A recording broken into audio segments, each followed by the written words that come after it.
Everybody, I'm Richard Everson at the University of Exeter, and welcome to this first in our series of seminars on synthetic data.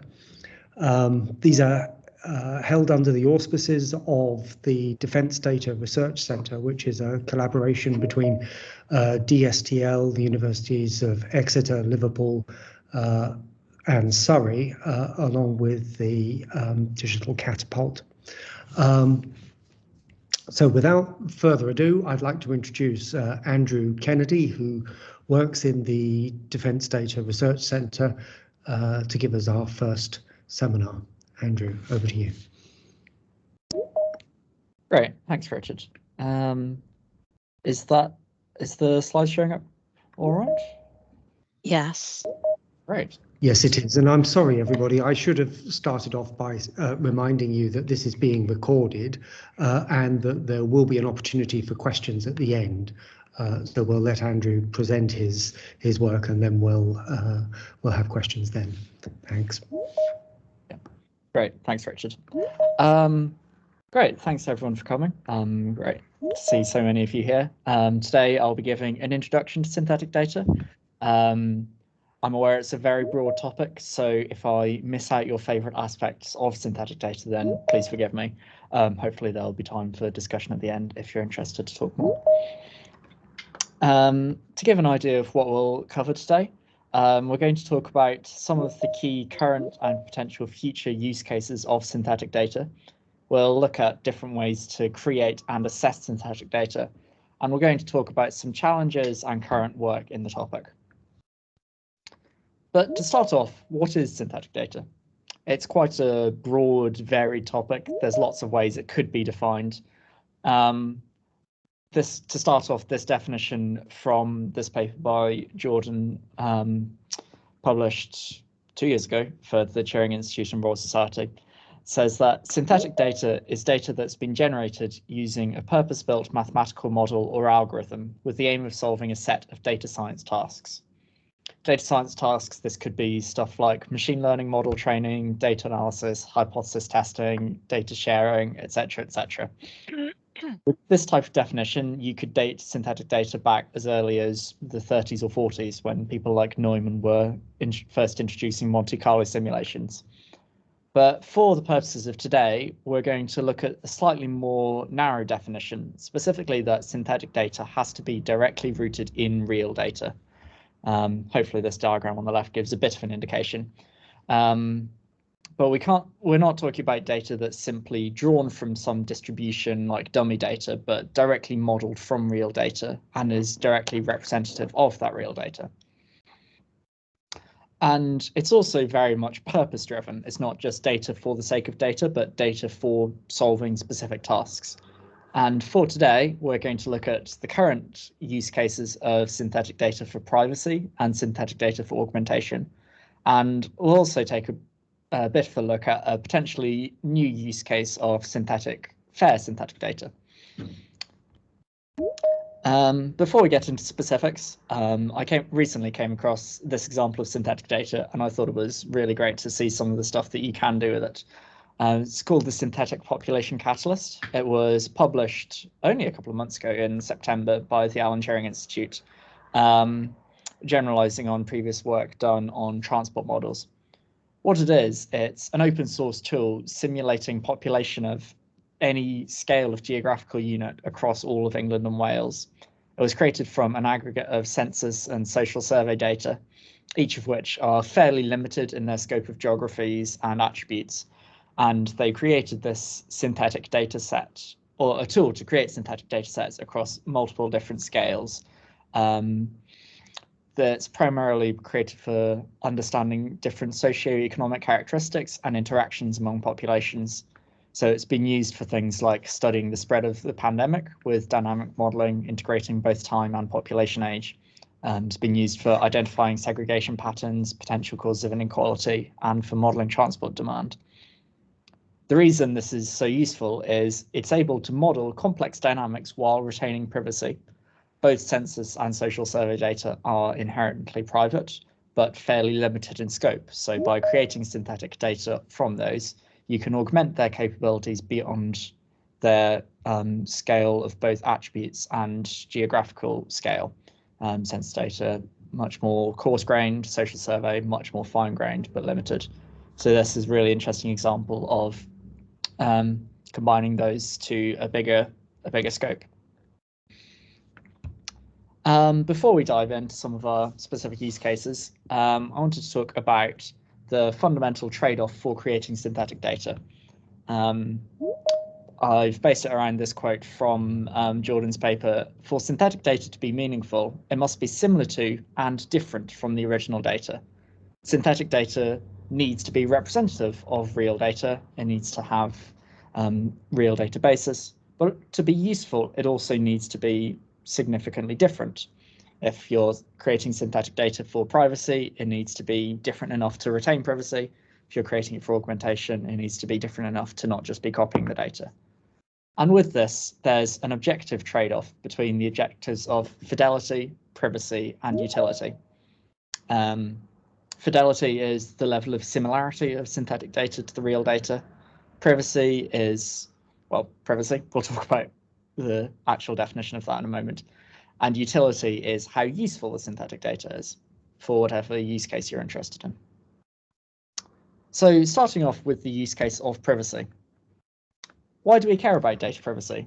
Well, of course, it's important both personally and legally under frameworks such as GDPR. People have a right for sensitive data to be protected.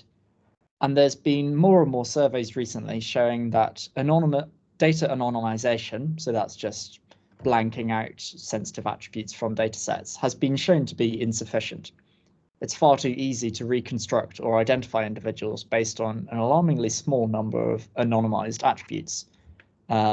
This paper I've referenced here, in their survey, they found that over 99.9% of Americans could be re-identified in any anonymized data set with only 15 demographic attributes. This can be even easier to do in certain extreme cases. A common use case of private data is for healthcare. Of course, there's lots of amazing medical research doing great things, but a lot of it's based in very sensitive personal data. A slightly, perhaps over the top example of how you might get around anonymized data. If you have healthcare data which includes ambulance times and an individual who has a 3-hour wait time for the ambulance to get to them, that's going to narrow down where they live. They probably live somewhere like the Scottish Highlands, and already with that small piece of information, you've learned a lot about that individual. So anonymization may not be as straightforward as we hope. Synthetic data gives an opportunity around this. If you create synthetic data based on individuals' sensitive data, then the idea is to be able to share that data much more widely without sharing too much of the individual personal information. The hope is to be able to take real people's sensitive data, create a private synthetic data set from that, share it widely for research or modeling or any other scientific purposes. Then with that private data, create models based on that, return it back to the original data controller if they want to retrain those models on the real data without needing to share it more widely. Some pros of using synthetic data for privacy. Many of the methods are able to control the levels of data resemblance. Many of them have a specific parameter for the amount of noise to add. So depending on the level of sensitivity desired for a given use case, you can change just how similar or different the data is depending on how much privacy is required. Using synthetic data, you can perhaps share machine learning models that have been trained on private information. Machine learning models can be notoriously good at memorizing their training inputs. And sometimes if machine learning models were trained on sensitive information, that when they were shared, it's possible to backtrack through those models and work out who the individuals were in the training set. Whereas if you train the model on synthetic data, that shouldn't be possible. And you can use private synthetic data for creating sandbox environments. This might be helpful for things like hackathon-style events, where you can share data amongst a wider group of people without necessarily needing to do as much clearance paperwork. Some limitations of synthetic data for privacy. Synthetic data isn't intrinsically private. It needs to be specifically trained that way.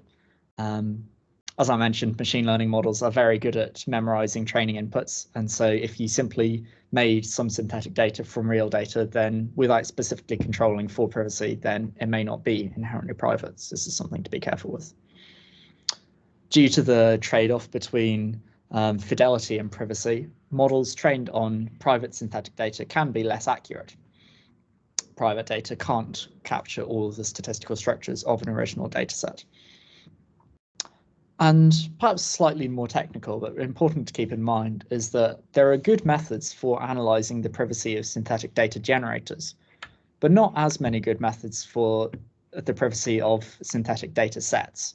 So if you have a synthetic data set and it's generating real set, it's not very easy to find out just how private it is. You can use a generation method that should be private and trust the guarantees, but it's not easy to clearly say with concrete sense this data set is definitely private without knowing how it's generated. And we'll look more about some of those methods a little bit later on.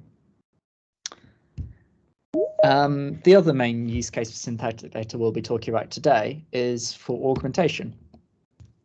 Many deep learning models need very large amounts of high quality training data, and very often the real data we have available might be limited in size or diversity, simply due to the cost of recording and measuring real world data. The hope for using synthetic data here is to synthetically create data based on distributions from real data to further improve model training. And ideally, using synthetic data for augmentation will greatly improve generalizability of models to unseen data. Augmentation techniques exist in some domains. Image augmentation is very commonplace and very useful. There's a couple of examples here of some image augmentation methods using transformations like rotation, cropping, color changes. There's been a couple of very successful research projects in Exeter here recently that have done image augmentation by cropping out images and pasting them onto different backgrounds. But for the purpose of today's definition, we're not going to call that synthetic data per se. It's not being machine generated in the same way, and it can be very equally limited by the quality and diversity of the real data. And if you look at these pictures on the left, they're all still the same parrot, even though they might help the model generalize better. It's not as broad as proper augmenting synthetic data. As well as simply improving the generalizability of models, you can also use synthetic data to explore the behavior of neural networks across their entire domain and range. You can use synthetic data to better train models to handle outliers or defective cases. And even though we might not be worried about privacy, synthetic data for augmentation still needs to be different to the real data in some way. If your synthetic data set is just the same as the real data set, then it's not going to be augmenting it, it's just going to be copying it. We need some level of difference for it to be useful for augmentation.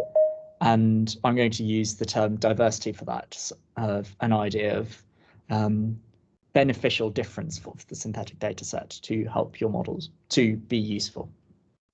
And that'll be helpful to keep in mind as we look at different specific methods. So with those in mind, let's look at some specific synthetic creation methods. I'm going to broadly look at three main categories of statistical, geometric, and deep learning methods. This isn't an exhaustive list, but hopefully to give a bit of a flavor of some methods that are currently in use. Statistical methods, of course, we can model data and resample from it. But with synthetic data, there's more complex options available beyond simply sampling from a marginal distribution. With synthetic data, we hope to be able to capture correlations and cross dependencies in the data.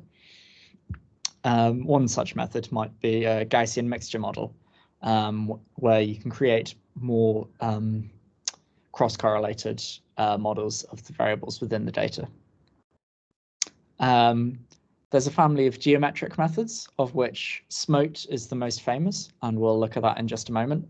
The idea of SMOTE is to use synthetic data to oversample from minority classes. And there's a picture of that just here. We'll talk about that one a little bit more in a moment. And of course, there are many, many deep learning methods. The most fundamental at the moment is generative adversarial networks. This is a fundamental adversarial discriminatory method, and I'll go into more detail on that one a bit later.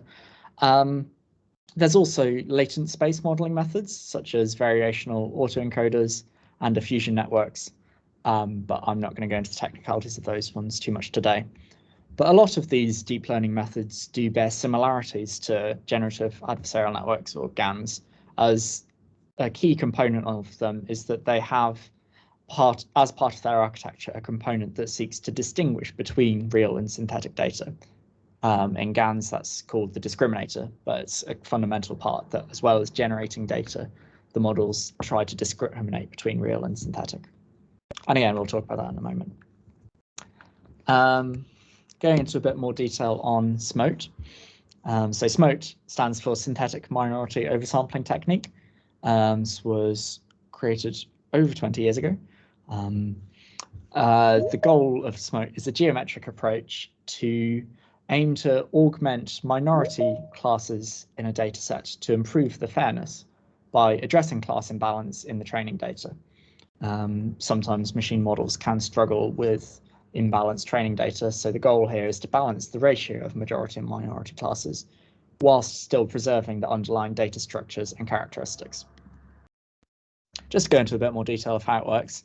The idea is to create synthetic data points by generating synthetic points by interpolating between neighbors in the data set. So there's an example here where, excuse me, you pick a random point in the data set, say this red point x1, and then choose one of its nearby neighbors, in this case x11, and interpolate a random distance between those to create a synthetic data point. Then repeat this process as many times as necessary to until you've got a more balanced data set. And there's an example of that in practice down here at the bottom left, where we start off with a much more imbalanced blue-green split. Then we use SMOTE to interpolate the green points, creating these ones.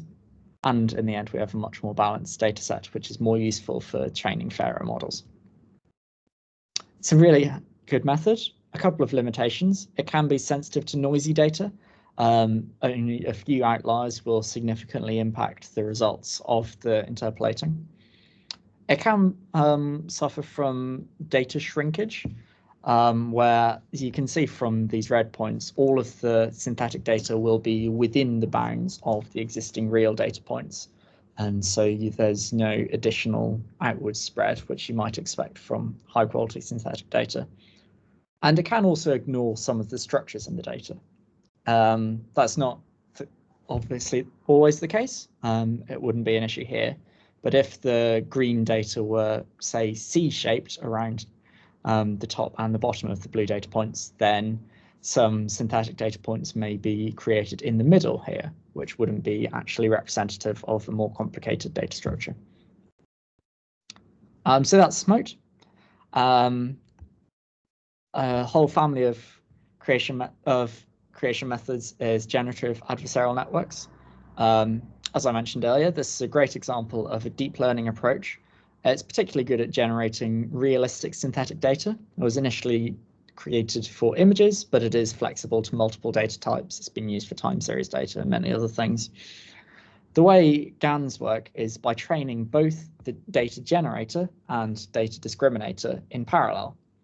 As I mentioned earlier, the data discriminator looks at a piece of data and decides whether it's real or synthetic. And it's been proven that by training both of these in parallel, then both of them become significantly more efficient. And as I say, it's very good at creating realistic looking images, very commonly used for example, for face images. All of these were created from GANs, and they do look very impressively realistic. It's also been shown to be very mathematically efficient. Goodfellow, who introduced the method, showed in his paper that with large sample size, GANs generate from a distribution that minimizes a certain distance to the real data. But again, this is an introductory overview, so I'll not go into the maths of that too much. So it's very good at creating realistic data. What are some limitations? GANs can suffer from mode collapse. The generator can have a tendency to produce a more limited variety of samples that it knows will be real, but doesn't necessarily cover the entire target distribution.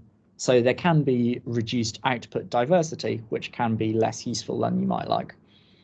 There's somewhat limited control over the specifics of the input. It can be a relatively black box approach.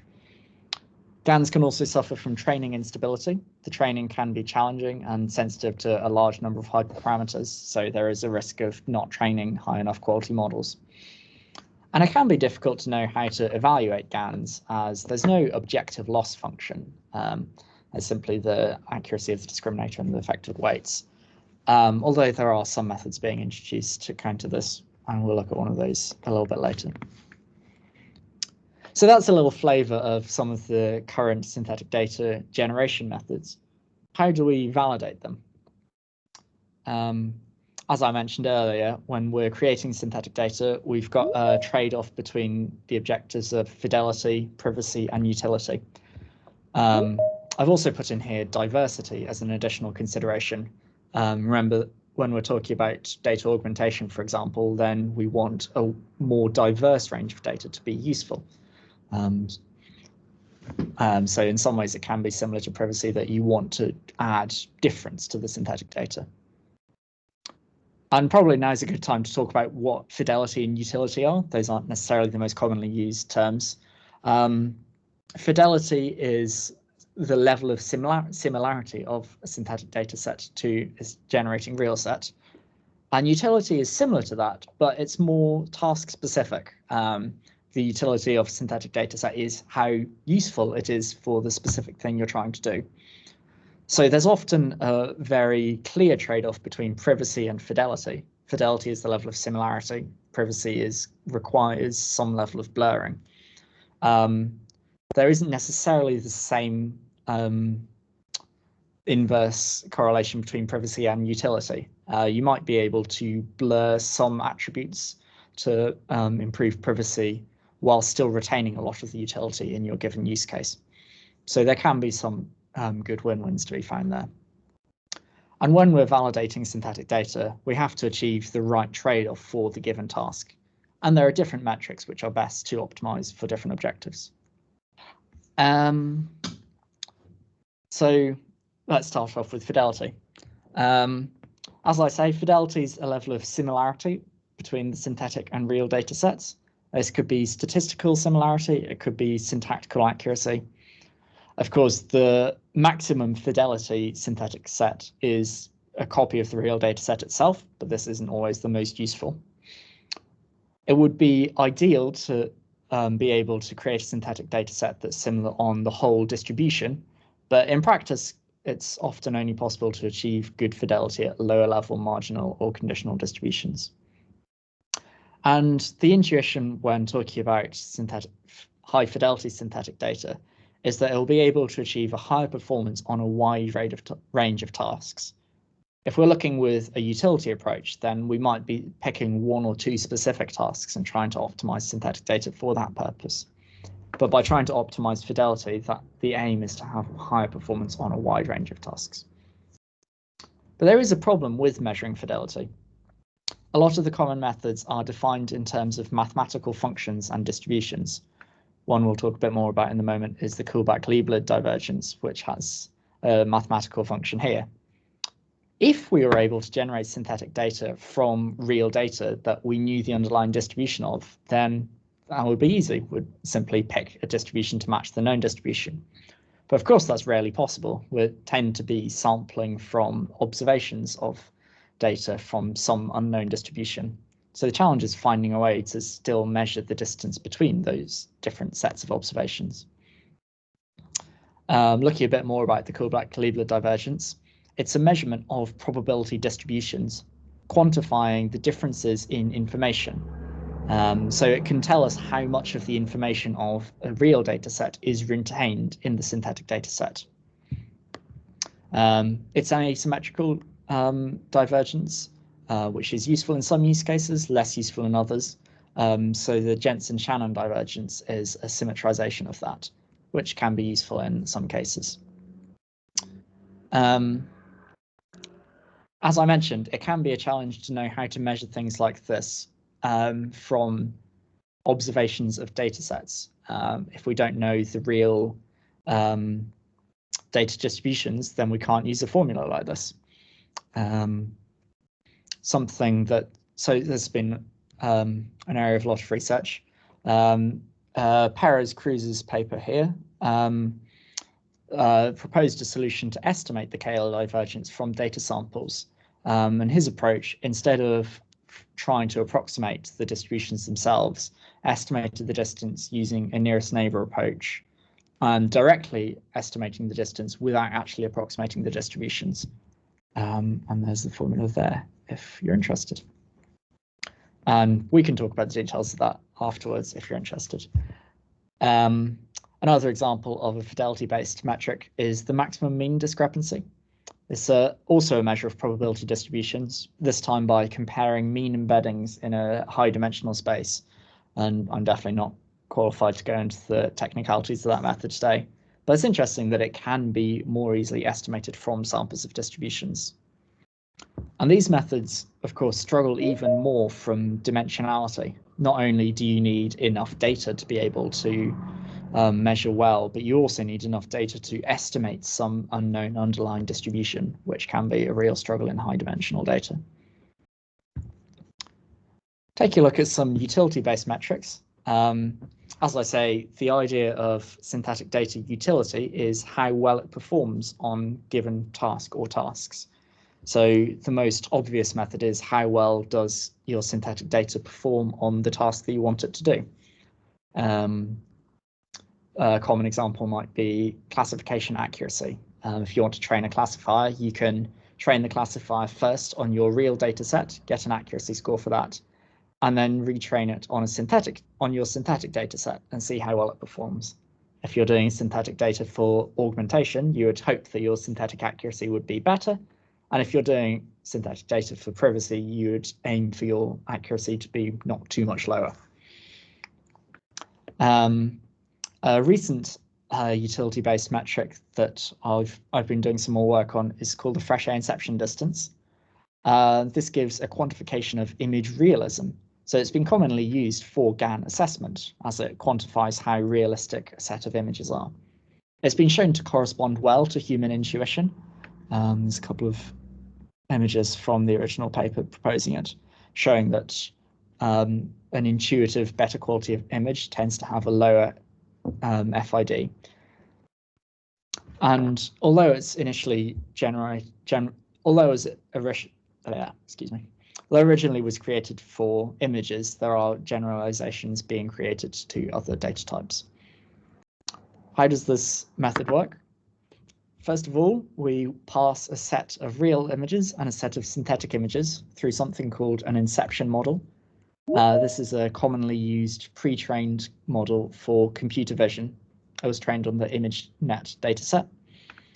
Then, using a specific layer from this model, the final pooling or coding layer, you can capture computer vision specific features of those images in some latent space that tries to capture how computers understand the fundamental properties of these images.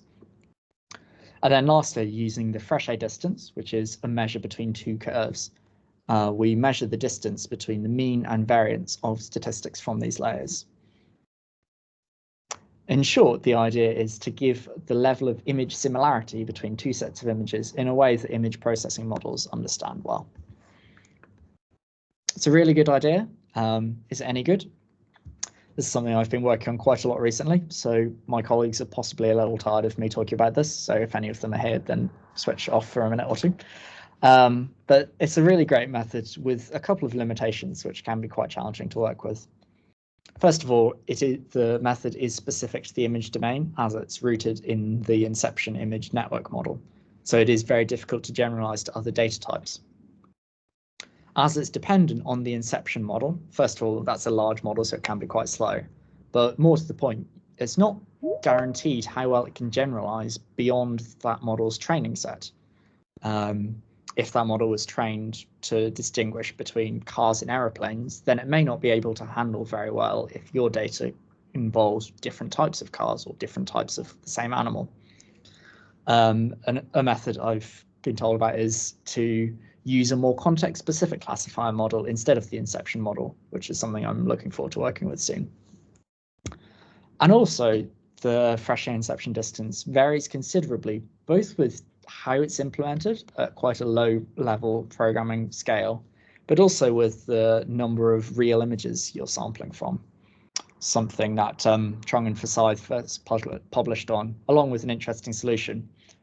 They showed that the FID is proportional to 1/n, the sample size of real images, and that by sampling several times from that and extrapolating to 1/n is 0 or n is infinity, then you can actually get a consistent FID score that's independent of the dataset size, which is something I'd implemented and verified and have used in some of my work in FID. And before we move on, just to mention one more example of a utility-based metric is BERT score. This is a metric which is used for evaluating quality of machine-generated text, particularly in the context of natural language processing.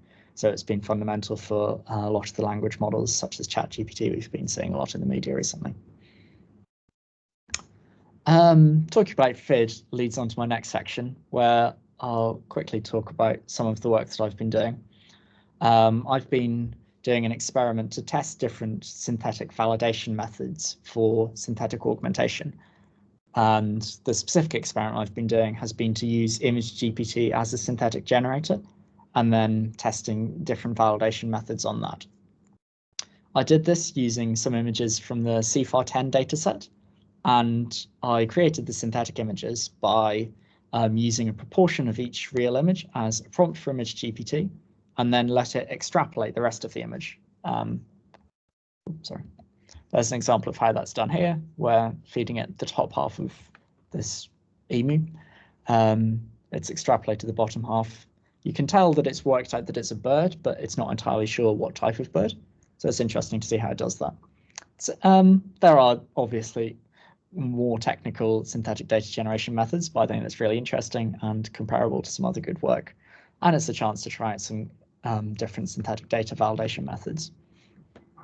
And to get different synthetic data sets, I have varied the proportion of real image used as a prompt and the number of synthetic replicates. So the goal here was to test validation by classifier accuracy and validation by FID. So validation by classifier accuracy, you can think of as a supervised learning method. So if you know what the real labeling is, you train a classifier on the real images, get an accuracy, and then train the same classifier on a synthetic augmented image set and see how well it performs. And so that's what I did down here. The accuracy index is the real data's accuracy. Sorry, the synthetic augmented data's accuracy divided by the real data. And you can see that I'm approaching 100%, so doing okay with some of the better synthetic data sets, but you can see there's still more work to be done here. But what I was really interested in was seeing how well the FID correlated to the accuracy. FID is an unsupervised learning metric where you don't actually need to know what the image is supposed to be. It just measures similarity between the sets of images. And there is some level of correlation between these two. It's not perfect correlation, but it tends to be that when there's a higher accuracy, then the FID is lower, which is what you would hope.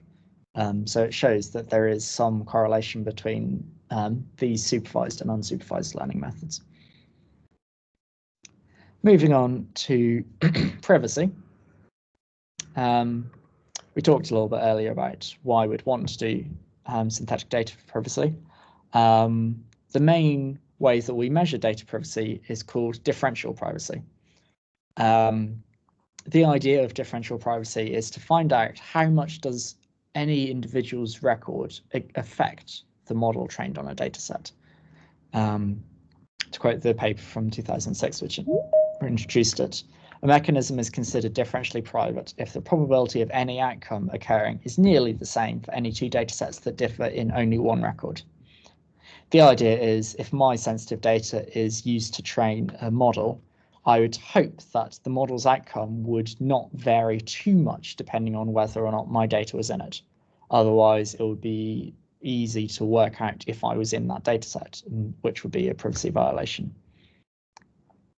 Differential privacy is a very good method. It gives robust guarantees. Specifically, they're robust against various different types of hypothetical privacy attack, regardless of that hypothetical adversary's knowledge about your data or anyone's data or the computation power. You can't just break differential privacy by throwing more data or more computing power at it. Differential privacy also gives a privacy budget. When you create data with this, you control certain parameters which decide just how much data blurring there is. So depending on how sensitive your data is, you can vary how private you want it to be. As I mentioned earlier, but worth mentioning again, differential privacy is a property of a data generation algorithm rather than the data itself. This is because it's a formal definition defined statistically over a large number of data samples.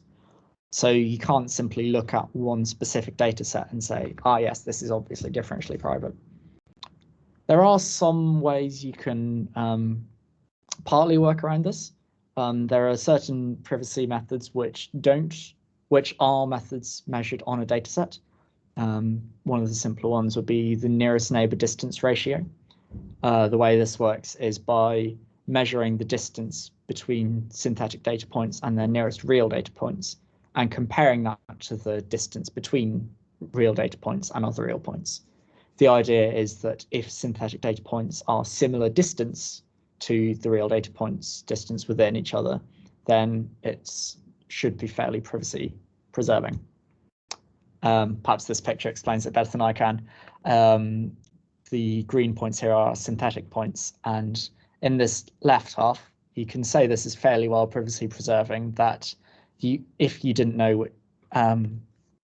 you wouldn't know which real point the synthetic data point was likely generated from. Its distance to the real points is similar to their points to each other.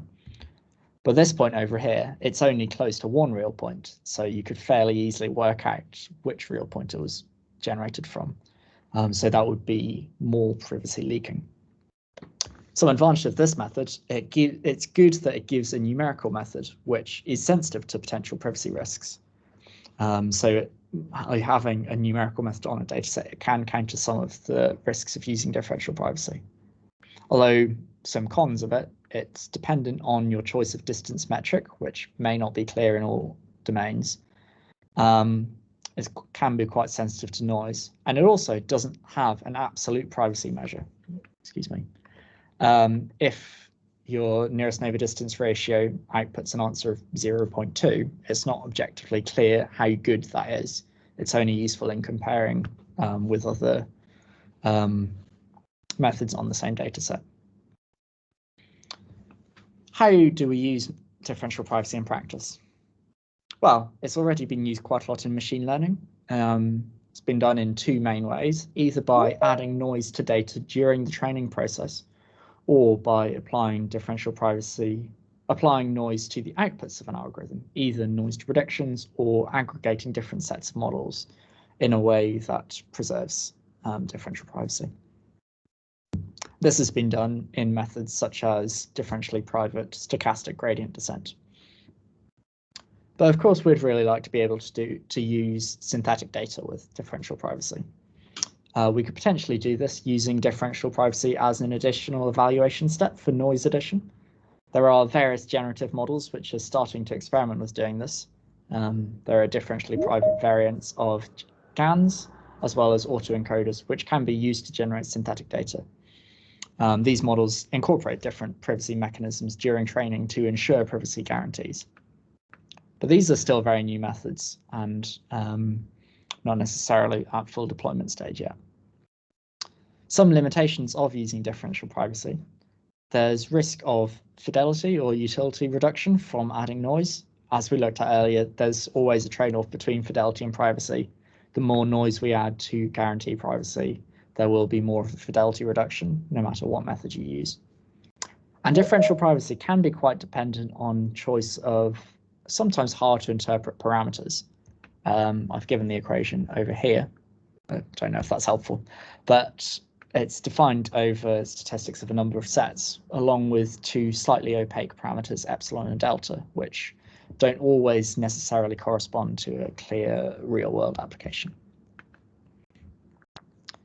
And just to recap, so differential privacy is a property of a generating algorithm rather than a metric that we can directly measure with.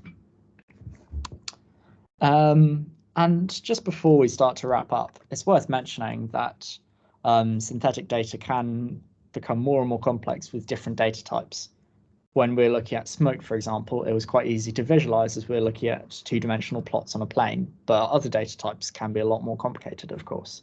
With different data types, we have different levels of structure and different constraints or characteristics that need to be preserved.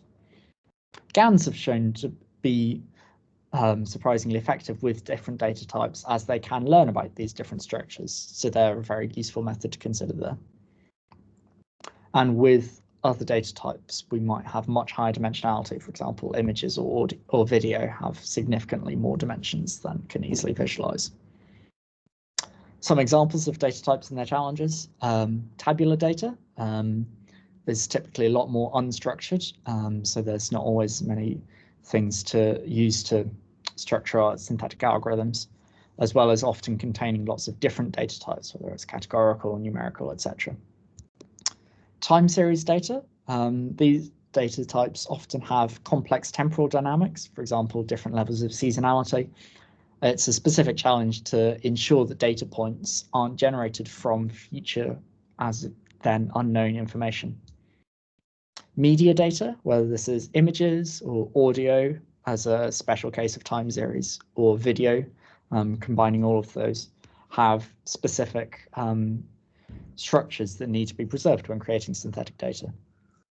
Textual data, this could be as simple as words or postcodes, all need to make sense in of themselves, but combined into language data, it's even harder as you need synthetic data to preserve grammatical characteristics which might not be easy to quantify. And geospatial data, of course, has its own set of structures to preserve.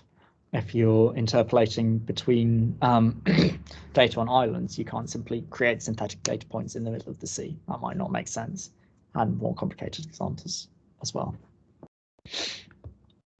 And to start to wrap up, I mentioned earlier on that a potential new use case of synthetic data is for fairness. Data fairness has been a big problem recently. Data bias can be very problematic for research. Bias within data can often be amplified by models, especially for minority groups. And the hope with synthetic data for fairness is that instead of simply creating a fair data model, by creating fair synthetic data, the hope is that any models trained on that data will be intrinsically fair, rather than needing to specifically ensure that every model trained on that data satisfies your fairness. This can be challenging because there's not one straightforward mathematical definition of fairness, and the different definitions can sometimes be conflicting. To mention just a few, there's group fairness, predictive parity, and fairness through unawareness are some of the most commonly used ones at the moment. And for time, I'll just briefly explain the first one. Group fairness, as I've illustrated over here. This is an unsupervised method, so it doesn't need to know the real labels of the data. And the way it works is that when you're defining, perhaps the easiest to use an example. I find it easiest to explain this one by thinking about loan applications. It's been recorded quite a lot that certain lenders have rejected loan applications from women more frequently than for men. So we could think of this example as Group A being men and Group B being women, and we want to create a model that fairly classifies which individuals should be given a loan. The idea of group fairness is to use a separate classification for your two groups, so that might be men and women, and draw the line so that the same proportion of people are given the loan, or the positive outcome, so in this case, the loan. So you can see here, we've drawn the line so that there's 4 people given out of each group given the positive outcome. But in this case, it's not necessarily ideal.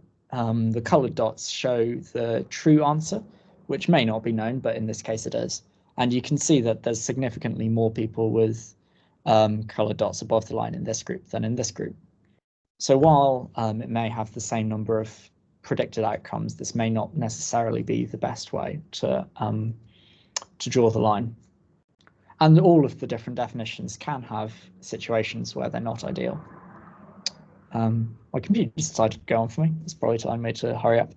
How do we do synthetic data for fairness? First of all, we want to choose a fairness definition appropriate for the given use case. And then with this, we can create synthetic data, perhaps by balancing ratios of majority and minority classes with methods such as SMOTE. We could change sensitive values, either of the synthetic characteristics or other attributes that are correlated to those. And then, having created synthetic data, we can perform comparative analysis between real and synthetic data sets, comparing fairness metrics for both data sets, the hope being that the fairness metric on the synthetic data set would be higher. As a more advanced step, you can use these fairness metrics as an additional loss term in machine learning training.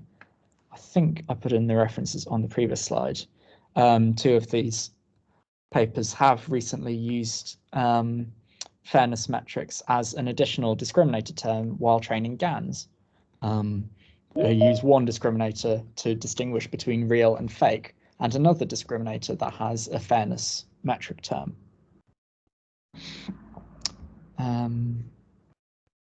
Sorry, I'm getting lost in my notes. So yeah, this is something that is starting to be researched, but still a very new field. Just before we move on, it's worth noting that it can be difficult to create synthetic data that is both private and fair in the presence of outliers. Minority groups cannot be underrepresented in synthetic data. There's a tension between privacy and fairness, because fairness, almost by definition, requires good utility for minority groups, whereas privacy hides the contribution of individuals. So it can be difficult for a fair synthetic data generator to both be useful for those minority groups without revealing too much information about those individuals. With our example from earlier of healthcare data with ambulance travel times, if you have an individual who has a 3-hour wait time for an ambulance to get to them, you can quickly infer they're someone like the Scottish Highlands. But how would you create a synthetic data set from that would both fairly represent people who live in such remote locations without violating their privacy? And before I wrap up, it's worth mentioning synthetic data isn't the only way to achieve these objectives. There are a number of alternatives for each case. For privacy, you could achieve some level of privacy using federated learning. You could simply ensure that everyone you're sharing your data with has the sufficient security clearance paperwork filled out, which can be a lot simpler than doing synthetic data. And as I mentioned earlier, there are ways to do differential privacy without using synthetic data. In the case of augmentation, as I mentioned, there are a number of very good image augmentation techniques that don't require synthetic data. Semi-supervised learning can be useful as it only needs small amounts of data, which can be helpful to augment, a helpful alternative to augmenting minority classes. Bootstrapping and cross-validation are also useful methods for assessing models in the case of limited size data. And as I mentioned, in the case of fairness, we can already train fair models. If you're only interested in using your data for one case, that can be simpler than creating a fair data set. although creating a fair syntactic data set will hopefully be more generalizable. So to summarize what's been possibly quite a lengthy introduction, why would we use syntactic data? We can use it for privacy, we can use it for augmentation, and we're starting to see that we can use it for fairness as well. And when we create syntactic data, we always have to keep in mind the trade-off between fidelity, privacy, and utility. And yes, this is the first in our synthetic data series. Next month, on the 27th, Professor Anna Badushi from Exeter will be doing our next seminar in the series on synthetic data protection. And later on this week, DDRC's Deputy Director, I think is right, Alan Brown will be giving a live stream on AI's data dilemma. So both of those will be promised to be very interesting. Thank you for listening. I will be around for questions. So, yes. Thank you, Andrew. Thanks. I think we've got time for a few questions. If anybody would like to ask one, perhaps the easiest thing to do is just to put your hand up, your virtual hand up, and then Andrew can answer.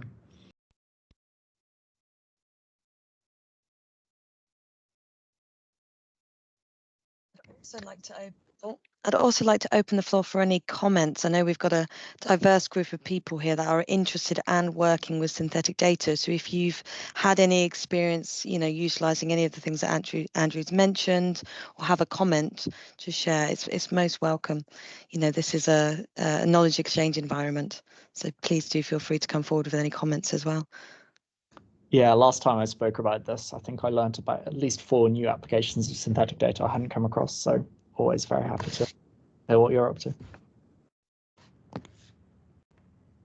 If it is too early in the series, just come along to the next series and we can get closer as a community. And I hope the back and forth will be more present.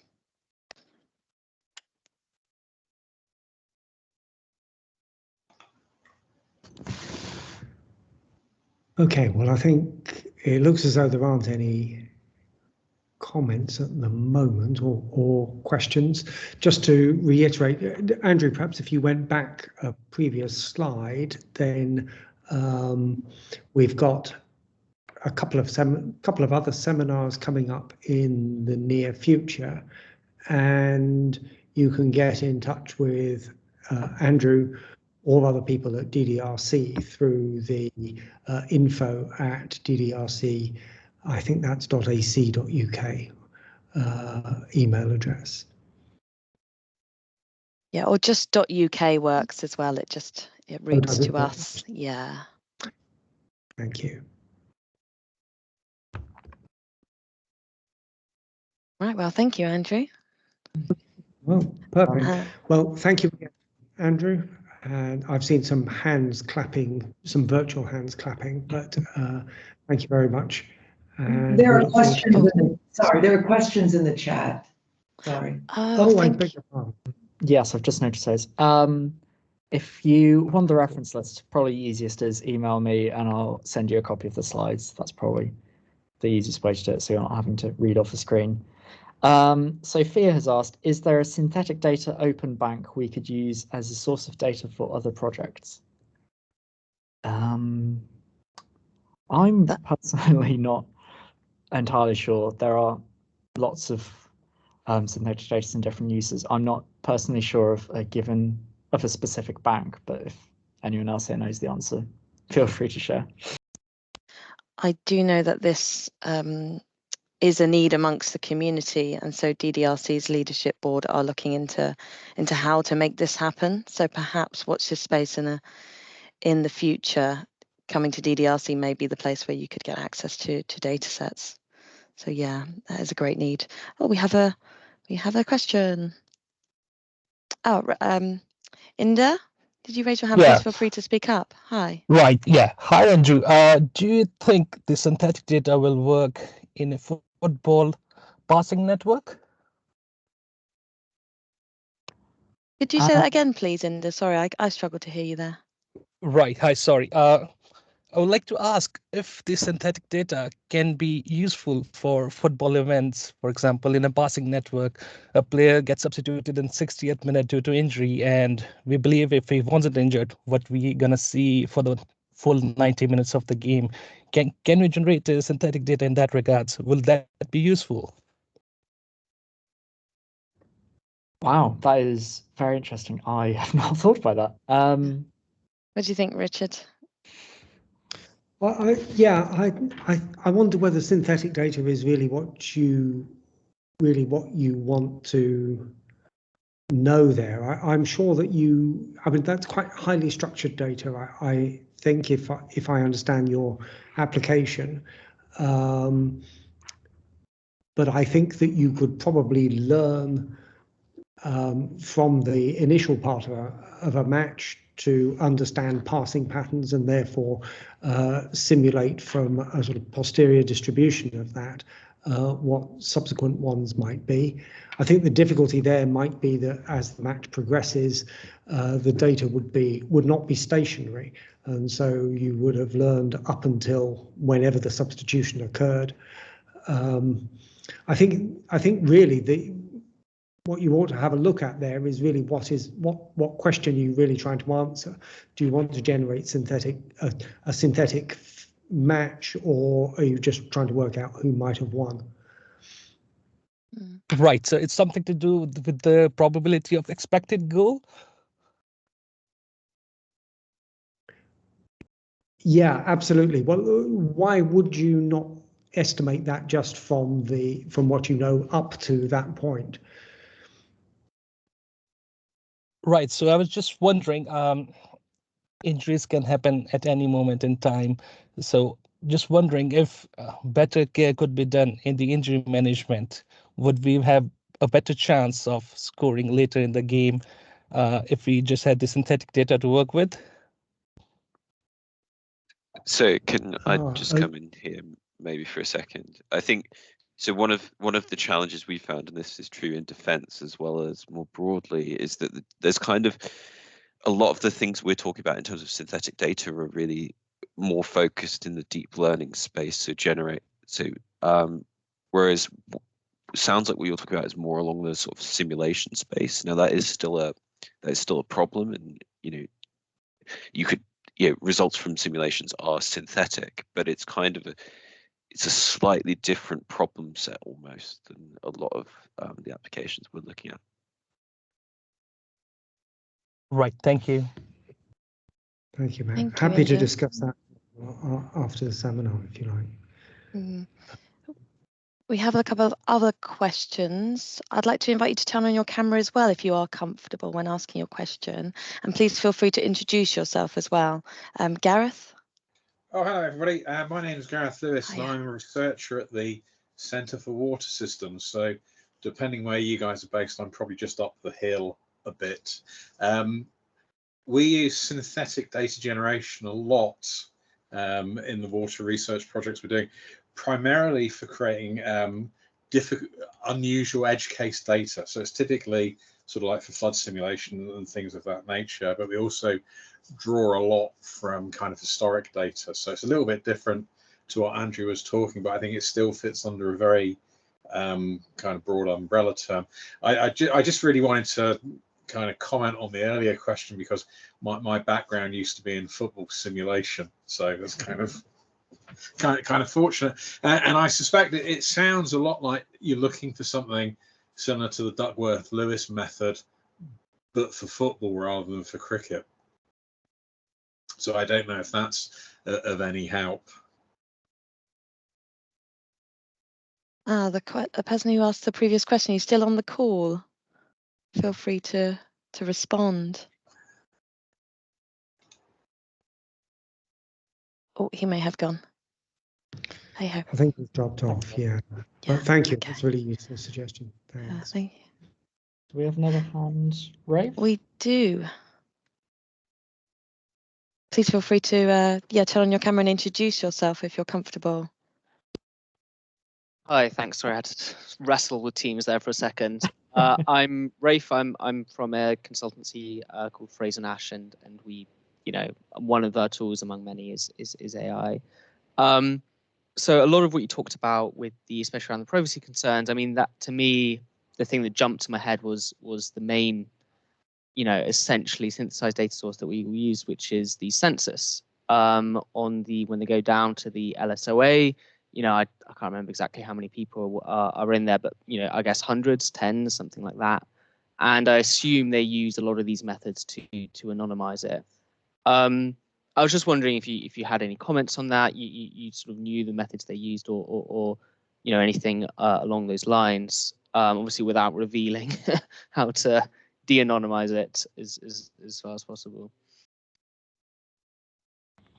That's a good question. Thank you.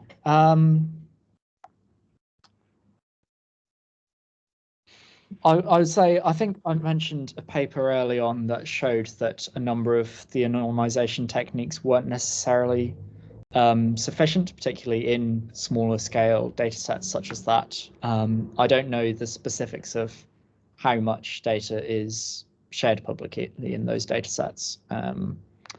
If you're interested, it might be worth having a look at the Synthetic Population Catalyst. They've got some really good resources on there at a whole different range of scales. I'm looking forward to digging into it more and finding out exactly how much is on there. But yeah, really interesting. They've combined census and social survey data in synthetic data sets that you can choose the level of granularity that you're interested in. Does that answer your question?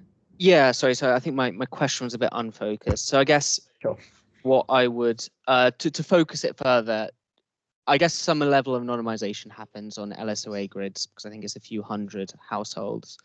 And do you have any thoughts on to what degree should we consider the census data synthesized data versus real data, and therefore generating synthesized data based on this census data?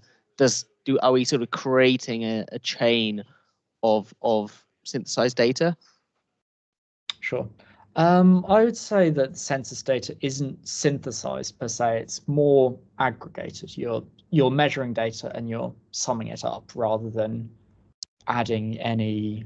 You can think of it as adding in blurring. You're not making any changes to that data. You're simply aggregating it.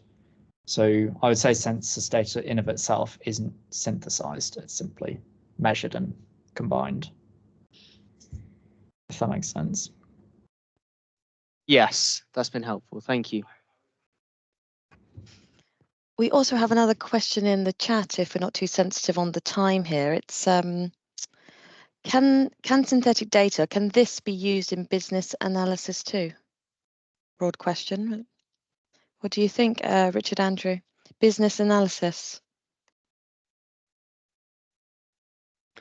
Well, I think it can be. It's a very broad question, though. I think really, deciding on whether synthetic data is useful to you is it depends very much on the question. But clearly, there are lots of things like classification problems which occur in that domain, and so where you have imbalanced data sets, synthetic data generation to augment the minority class, the sort of thing that Andrew was talking about with SMOTE, but also other methods could be useful there.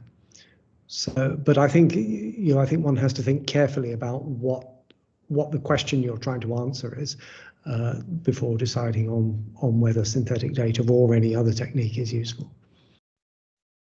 I'm afraid that's a bit woolly, but. Tony, hi, welcome. You've got a question. Please introduce yourself. I'm Tony Dawson. I'm a police officer from Devon Corps Police. Jade and I met about, 3 weeks ago, Jade? Something like that.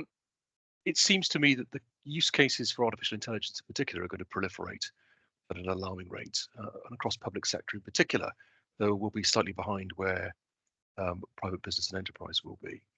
The question about having synthetic data sets that we can refer to without having to go to the burden of building a DPIA looks to be something that in itself will be a public good, because each time you go down the DPIA route, there's a massive delay in getting the approval to go to the next stage, and then you've still got the problems of data being breached inappropriately, potentially causing mistrust, particularly in something like policing or anything that like health.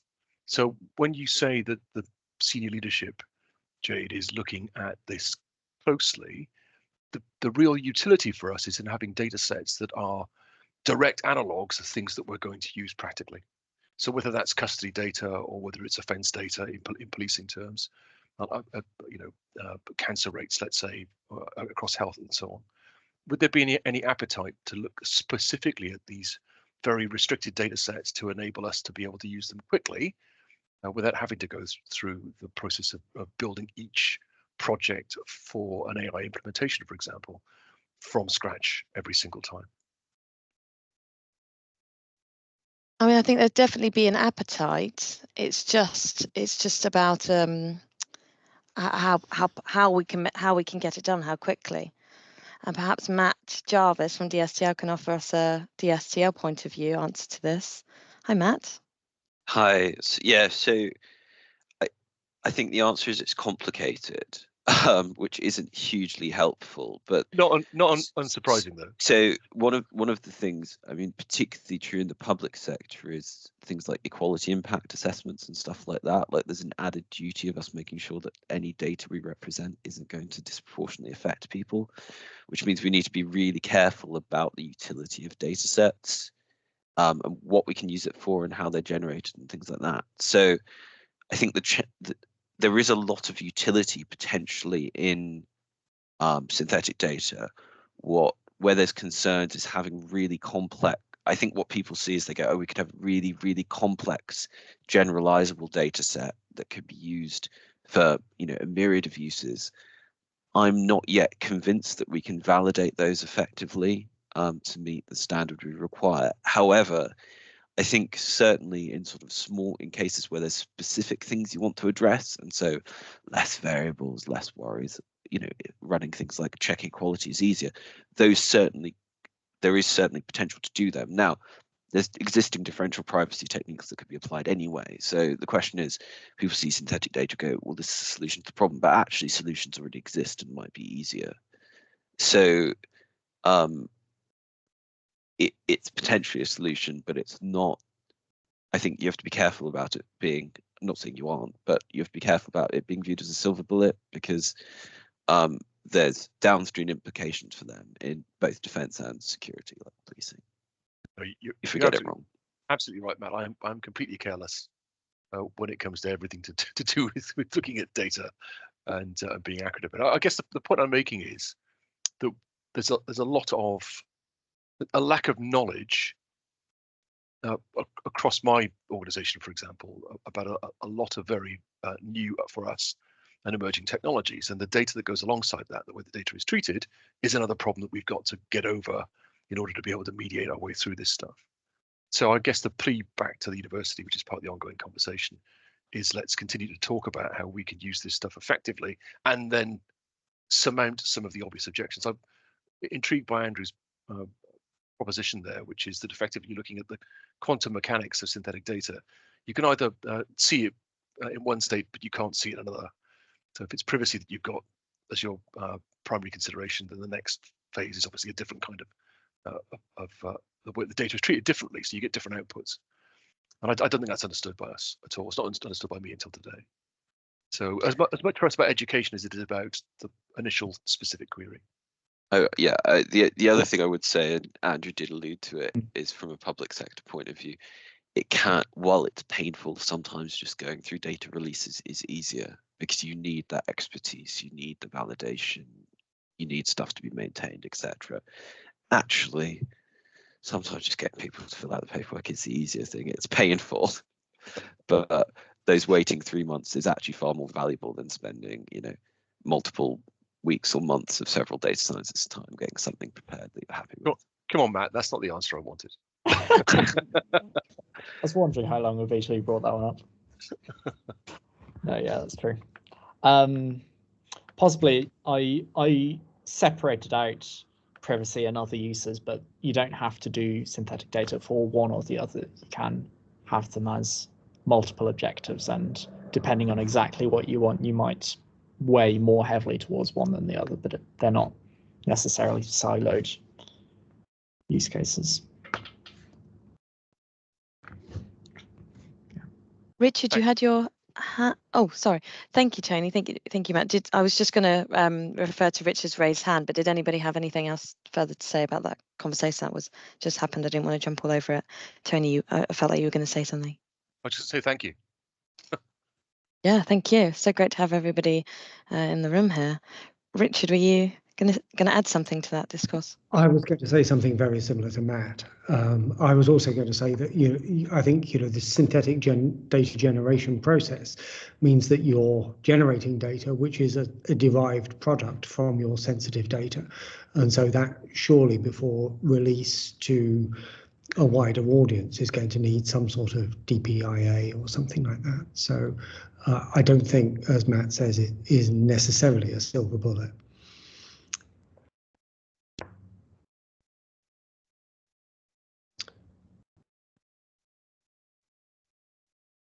Well, that's killed the conversation. Work always does. So I will emphasize there are lots of potentials for synthetic data. So I don't want everyone to have come to the first presentation that they're doing and me just saying, just do the paperwork, don't bother with it. There's lots of potential. So please do come to the future ones. Yeah. Hi, Gareth, you've raised your hand, and we should probably wrap up soon after this. Yeah, I was just going to say, from the experiences we've had in water systems, synthetic data tends to be incredibly domain specific. So I think it's interesting where people are going, wouldn't it be nice if we had a kind of generalized universal model of synthetic data? You go, yes, it would be, but it's probably very unlikely that you're going to be able to achieve that given the kind of domain silos that you're playing with. But it is certainly with the EU projects I'm working on, we are doing a lot of work in data anonymization and connecting silos. So there may be value there but between our research groups to look at.